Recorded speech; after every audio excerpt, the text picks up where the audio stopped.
ہے کہ بھئی آپ کا داخلہ ممنوع ہے، کہ کوئی سرمایہ دار اندر بیٹھے ہوئے ہیں ان سے تبلیغ ہو رہی ہے، کوئی جناب فلاں طاقتور لوگ حکمران طبقوں کے بیٹھے ہوئے ہیں، وہاں تم نہیں جا سکتے۔ سرمایہ داروں کے لیے الگ الگ مجلسیں کرنا، خاص طور پر تبلیغ کی مجلسیں کرنا جرم ہے۔ یہاں واضح طور پر قرآن حکیم میں منع کر دیا گیا کہ ولا تطرد، مت بھگائیے ان لوگوں کو ان خاص مجلسوں سے جو الذین یدعون ربہم، کہ جو اپنے رب کو صبح اور شام پکارتے ہیں، اور ان کا ارادہ یریدون وجہہ، وہ خالصتاً آپ کی رضا کا ارادہ رکھتے ہیں، کوئی دنیاوی مفاد نہیں ہے۔ ان دنیا پرستوں کو تو تبلیغ سے اپنے مفادات اٹھانے ہیں، تبلیغ کے نام پر اندر داخل ہو کر اپنے لیے کیا ہے، دولت اور سرمایہ اور تجارت اور کاروبار کے تانے بانے سوچتے رہتے ہیں۔ ان کا مقصد دین سیکھنا نہیں ہے۔ اور وہ جو غریب آدمی جو اپنے گھر سے اثاثہ لے کر آتا ہے، خود خرچہ کرتا ہے، خود دین سیکھتا ہے، خالص اللہ کی رضا کے لیے ہے، آپ ان کو اپنی مجلس سے مت بھگائیے۔ حضرت شاہ عبد القادر دہلوی رحمۃ اللہ علیہ نے شان نزول بڑی تفصیل سے اس کا بیان کیا کہ یہ آیت اس وقت نازل ہوئی کہ جب سرمایہ داروں نے، مکے کے سرداروں نے کہا کہ اب ہمارے سامنے آپ بات کیجئے، باقیوں کو ایک دفعہ چھوڑیے، ان کو دور بھگائیے غریبوں کو۔ اور یہ ہر انبیاء علیہم السلام کے ساتھ یہ معاملہ ہوا، تمام انبیاء میں سے نوح علیہ السلام کا قرآن نے تذکرہ کیا ہے کہ کیا یہ اراذلنا بادی الرائے، یہ ہم میں سے رذیل اور کمینے لوگ تمہاری مجلس میں بیٹھتے ہیں، تو ہم کیسے تمہارے ساتھ غریبوں کے ساتھ بیٹھ کر بات سن سکتے ہیں؟ ہمارے اسٹیٹس کے خلاف کہ ہم ان کمزوروں کے ساتھ بیٹھ کر بات سنیں۔ قرآن حکیم نے صاف کہہ دیا ما علیک من حسابہم من شیء وما من حسابک علیہم من شیء۔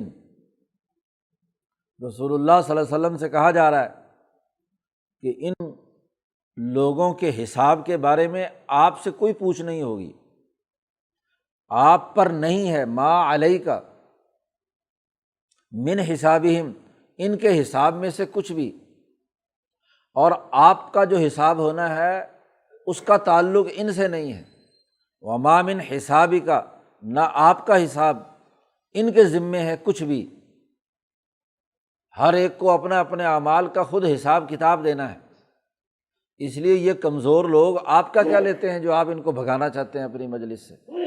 حضور صلی اللہ علیہ وسلم کو تنبیہ کی جا رہی ہے کہ ما علیک من حسابہم، آپ پر ان کا حساب کتاب نہیں ہے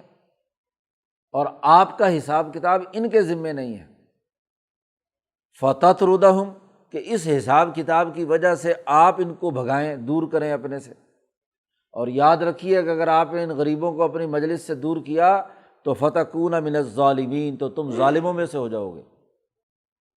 نبی اکرم صلی اللہ علیہ وسلم کو بڑی سخت بات قرآن نے کہہ دی کہ اگر آپ نے یہ تفریق کی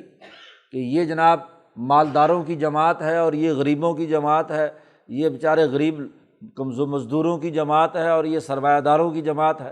یہ تفریق آپ نے کی تو فتکون من الظالمین، آپ ظالموں میں سے ہوں گے۔ اتنی سخت بات کبھی قرآن نے بیان نہیں کی، لیکن اس موقع پر ان سرمایہ پرستوں کے تکبر کی وجہ سے جو خرابی پیدا ہو رہی تھی، اگر یہ تفریق و تقسیم خود حضور صلی اللہ علیہ وسلم کرنے لگ جائیں تو بعد والے لوگ تو کیا ہے، سرمایہ داروں کو پوجنے لگ جائیں گے۔ قل، کہہ دیجئے، لا اتبع اہواءکم، میں تمہاری خواہشات کا پیروکار نہیں بن سکتا، میں اتباع کبھی نہیں کروں گا تمہاری خواہشات کی۔ یہ جو تم علیحدہ مجلسیں بنا کر سرمایہ پرستی کے تکبر میں مبتلا ہو، یہ تمہاری خواہشات ہیں، اور میں تمہاری ان خواہشات کو کبھی پورا نہیں کروں گا، میں اس کے پیچھے نہیں چلوں گا۔ نبی سے کہا جا رہا آپ ان سے کہہ دیجئے کہ قد ضللت اذن، اس وقت یعنی اگر میں تمہاری خواہشات کے پیچھے چلوں تو میں خود گمراہ ہو جاؤں گا۔ بالفرض اگر میں تمہاری اتباع کر لوں، تمہارے بتائے ہوئے راستے پر صرف مخصوص سرمایہ داروں اور حکمرانوں سے ہم کلام ہوں تو میں خود گمراہ ہو جاؤں گا۔ آپ اندازہ لگائیے کہ نبی کو کہا جا رہا ہے کہ آپ کہیں یہ بات کہ اگر میں نے ان مخصوص لوگوں کی خواہشات کی پیدا کی، ان حکمران طبقوں کی خواہشات کے پیچھے چلا تو میں گمراہ ہو جاؤں گا۔ اگر نبی کے بارے میں یہ بات ہے تو کوئی مولوی پیر کوئی تبلیغی جو ہے وہ کیسے کہہ سکتا ہے کہ وہ سرمایہ داروں اور حکمرانوں کی خواہشات کے مطابق عمل کرنے کے بعد یہ سمجھے کہ وہ گمراہ نہیں ہوا؟ یہاں تو نبی سے کہا جا رہا ہے کہ آپ ان سے کہہ دیجئے کہ اگر میں تمہاری خواہشات کی اتباع کرنے والا ہوں تو قد ضللت اذن، اس وقت میں گمراہ ہوں گا، اور وما انا من المہتدین، اور پھر میں ہدایت یافتہ لوگوں میں سے نہیں ہوں گا۔ تو جب نبی کا یہ معاملہ ہے تو باقی کس مولوی پیر فقیر اور عالم اور کس مولوی اور کس تبلیغی کے بارے میں یہ کہا جا سکتا ہے کہ وہ حکمرانوں کی خواہشات کے مطابق چلے اور گمراہ نہ ہوا ہو؟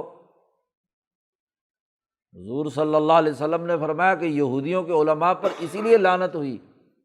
کہ وہ سرمایہ داروں اور حکمرانوں کے ہم پیالہ اور ہم پیالہ بن گئے، ان کی خواہشات کی اتباع کرنے لگے، اس لیے اللہ نے لعنت برسائی۔ اور اگر مسلمان امت کے علماء اور ان کے تبلیغ کرنے والے یہی حرکت کریں گے تو وہ بھی کیا ہے، اسی عذاب میں مبتلا ہوں گے۔